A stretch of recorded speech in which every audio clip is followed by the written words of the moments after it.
Aquí se encuentra el psicólogo José Efraín Rodríguez, licenciado. Bienvenido siempre. Don Camilo, qué bueno, buenos días a ti y a todos aquellos que nos están escuchando y viendo también por las redes. Hoy es viernes, señoras y señores, muchas actividades para este fin de semana, cierre de mes. De hecho, ¿cómo pudiese catalogar este mes, doctor, licenciado? Porque este mes es el mes de la amistad, el mes de prácticamente ya llenando planillas. Muchas noticias que Pues han mira, ocurrido. qué bueno que lo preguntas porque es un agridulce. Es un agridulce porque eh, venimos de un mes que, por lo menos en casa, hemos celebrado 3 cumpleaños. ¿Ves? Ajá, Mi esposo, qué bien. la gran mayoría de los de casa cumplimos en febrero. Incluso mi hija cumple el mismo día que yo. Ajá, eso Ese es es dos mi, por uno. ese es mi regalito. Pero entonces tú dices, festejamos, pero por ahí viene también el asunto de que hay que empezar a llenar las 480, Mierda. buscar las W2, poner en orden las finanzas. Precisamente en el programa de Un Buen Día, el viernes pasado, estábamos hablando sobre la ansiedad que genera la época contributiva.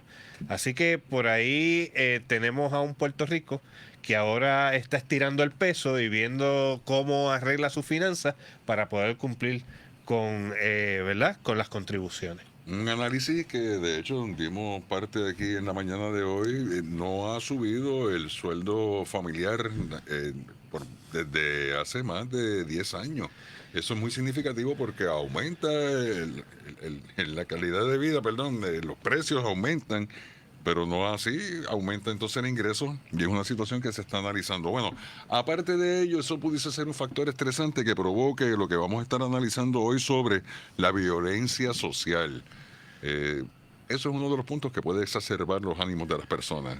Sí, Raúl Camilo, mira, la canasta básica de consumo ha aumentado su costo.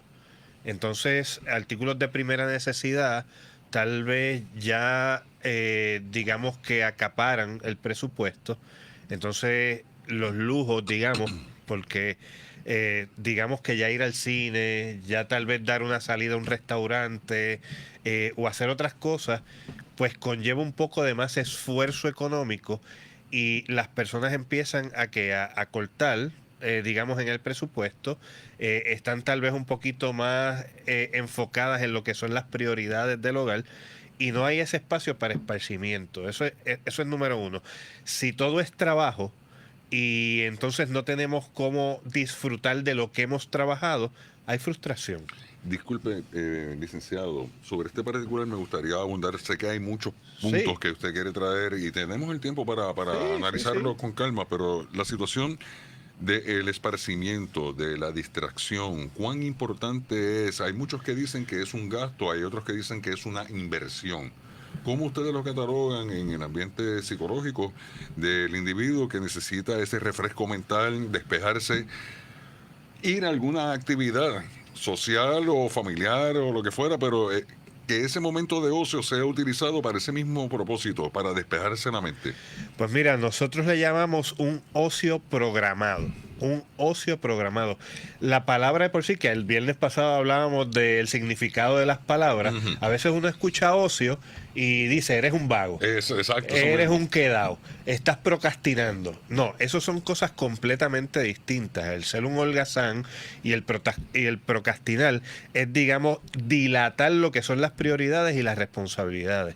Un ocio programado es que yo tengo una rutina bien cargada, una agenda sumamente ajetreada, estoy en un patrón y en una rutina semanal por todos los compromisos profesionales, familiares y todo lo demás y yo necesito generar y crear un espacio de distracción. ¿Por qué? Porque si no entro en lo que pueden empezar unos síntomas o unos indicadores de fatiga emocional. Cuando vienen esas fatigas o el burnout, empiezo a bajar productividad. Si bajo productividad en el caso laboral, ¿qué vienen? Los warnings, Los despidos, sí. vienen los despidos, entonces viene la deprivación económica. Así que es una cadena. Yo necesito tener, digamos, un espacio donde yo pueda mirar al cielo, sentarme en el patio a ver las plantas, irme a la playa aunque sea a mojarme los pies. Hay gente que lo que hace es tal vez dar una caminadita por el viejo San Juan, en la misma urbanización que se contacta con un vecino aunque sea en la acera, porque necesitamos desconectarnos de ese ajetreo, esparcirnos, tener contacto con otros. Entonces, definitivamente es una inversión. Ahora, hay cosas que son económicas, ¿verdad? Porque, digamos, ir a un buen restaurante, los alimentos han subido. Sí. Ahora también tenemos la batalla con las propinas, ¿verdad? Entonces, por ahí no todo el mundo tal vez tiene el acceso a otras cosas que son que requieren un poquito más de economía. Sí, y eso genera frustración. Bueno, y a base de la misma frustración, ese ambiente social, nos encontramos con otro que esté frustrado y entonces dos males nos hacen un bien. Ahí es que viene lo que estamos analizando, violencia social. Vamos Sí. a continuar con los factores que son incidentes directos para que aumente, porque cuando se hace la preproducción, y hablo aquí con el licenciado, le digo como premisa, el puertorriqueño se cataloga de sangre caliente, Sí. vamos a decir todos los términos, de seso volado, de mecha corta, de medio maniguetazo prende, y ha habido un aumento en que las personas, la tolerancia pues se ha ido a cero. Y entonces generalmente ya uno no puede hasta mirar a una persona porque ¿qué Sí. estás mirando? Estamos a la defensiva, estamos en esa hostilidad. Y eso es algo cultural, eso es algo que se hereda, eso es algo que nos han inculcado. ¿Por qué somos así? Todas las anteriores. Todas las anteriores. No podemos descartar ni una de las que has mencionado. Ahora, para que el público tenga un orden, y hoy lo tocaremos hasta donde podamos, y si no le damos continuidad, Seguro. porque aquí, hasta donde Dios permita, y Raúl Camilo sigue invitándome, yo voy a llegar aquí los Es viernes. importante que sea, hay que trabajar con la salud mental Sí. del puertorriqueño y de las personas. Mira, Raúl, vamos a empezar por factores climáticos y temperamentales. Así que ya ahí hay dos factores. Vamos a darle continuidad a lo que es la desigualdad económica y social. También está la cultura de violencia y la normalización del conflicto. Está el impacto de los traumas sociales y el comportamiento. Entonces también está la política pública y las contiendas partidistas y la polarización social. Así Y la que, falta de amor propio, porque el que se siente tranquilo consigo mismo Claro. no molesta a nadie. claro, y mira, si empezamos por el amor propio, ciertamente, si yo no me respeto a mí, si yo en mi principio no está ese texto que dice, amaré a mi prójimo como a mí mismo, hay veces que invertimos la fórmula. Quiero hacer por otros cosas, me quedo en deuda conmigo mismo y me frustro. No, no es que yo sea egoísta, yo tengo que atender primero mis necesidades, tengo que estabilizarme, y una vez yo esté dentro de lo posible, balanceado y organizado, entonces salgo al mundo a poder ofrecer. ¿Qué es lo que sucede? Y ahí donde tú dices, ¿con qué ando adentro que ando reventando con los demás? Bueno, vamos en el caso de un cuidador. Un cuidador que cuida a un anciano, un paciente encamado, con un niño que tal vez es de educación especial. La fatiga es fuerte porque son personas que necesitan un continuo cuidado. ¿Qué sucede? Que esa persona abandona su vida, abandona sus sueños, sus prioridades. Entonces, cuando sale al mundo y ve a otros avanzando o triunfando, hace una comparación, y entonces me convierto, digamos, en nube negra. Ando por ahí soltando veneno y toxicidad. Amargado. Claro, entonces ya ahí hay un factor. Tengo que atenderme a mí mismo. Vamos a los factores climáticos que tú dices de sangre caliente. Ujú. Tal vez este factor no es tan evidente porque ya estamos acostumbrados a vivir en el Caribe, y esto es lo que nos toca. Hay épocas más templadas, hay épocas mucho más calientes, pero la realidad es que está comprobado, y te voy a citar un estudio, el estudio de Anderson, dice que la violencia la podemos encontrar con mayor tasa de agresión en países cálidos. Y esto viene, ¿por qué? Por el grado de incomodidad.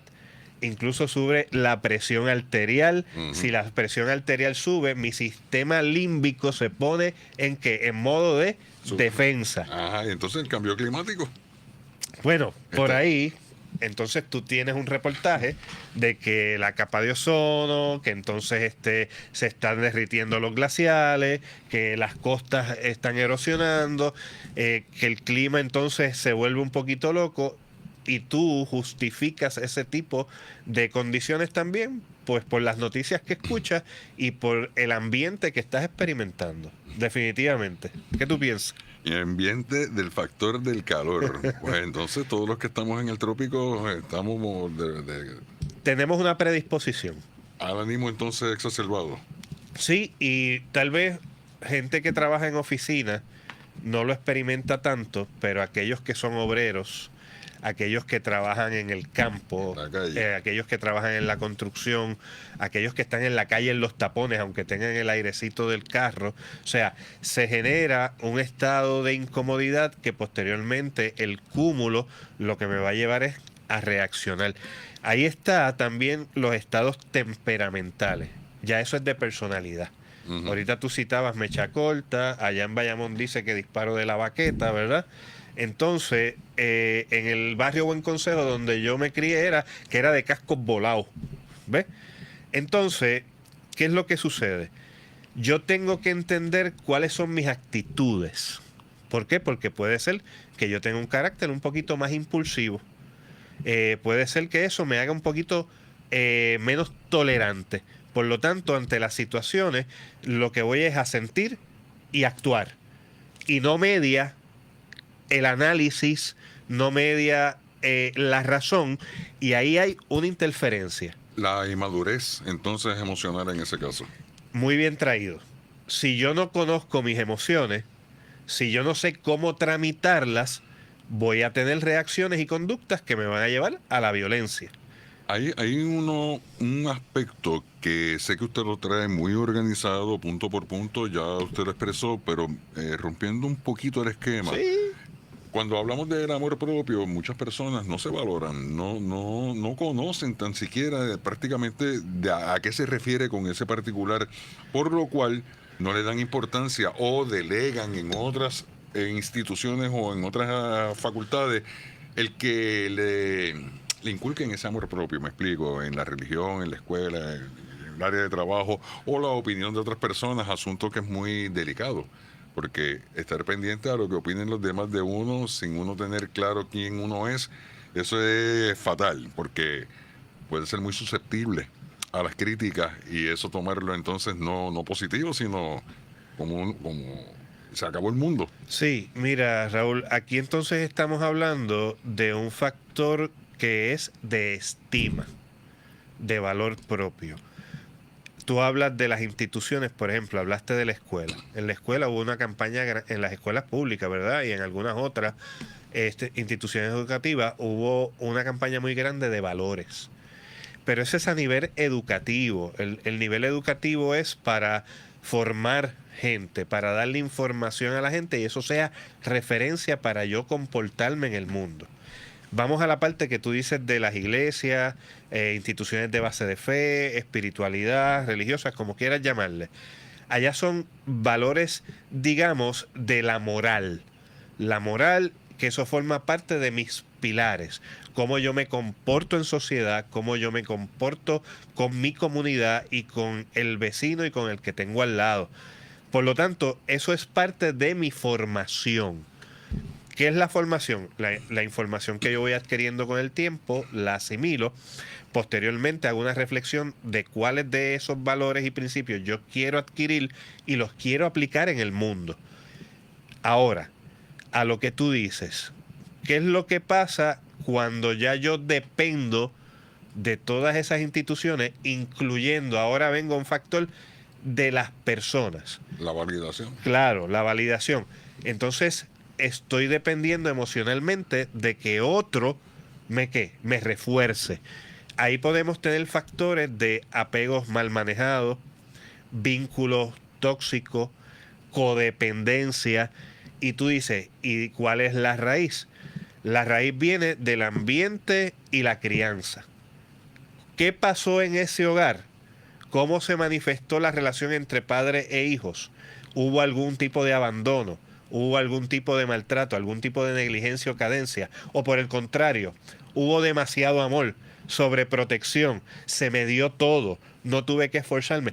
Entonces, aquí tenemos los extremos, no solamente de lo que tal vez podríamos considerar maltrato, sino el exceso de dar lo que llamamos amor, que también perjudica. Entonces esos son traumas no superados en la niñez. Ahí siempre viene la filosofía de Carl Jung, vienen sin número de me vienen a la mente. Sí, sí. Vamos a una pausa. Antes de la pausa quisiera dejar esta premisa y usted me dirá, licenciado, cuán cercano está al tema que usted bien aquí estructuró. La glorificación de la violencia lo vemos en los juegos en línea para los jóvenes. Lo principalmente que se vende es la violencia. Cuando vemos películas de acción, lo que se promociona en la pantalla es violencia. Tenemos mucho deporte que en vez de competir la violencia que se genera dentro de los equipos o los fanáticos, los hinchas, es más llamativo aún todavía que el mismo deporte en sí. Cuando vemos, se está dejando a un lado lo que era el amor propio, esa tranquilidad, esa paz que uno mismo puede sentir y emanar. Les está delegando a, no, hay que ser en este tipo de actitud, asumir este tipo de postura, estar todo el tiempo a la defensiva, con cara prácticamente de que no te me acerque. Mira. Ese trastoque de valores, me gustaría analizarlo Está luego bueno. de la pausa. Vamos con eso. Son las 7:21. Ahí hay carnita.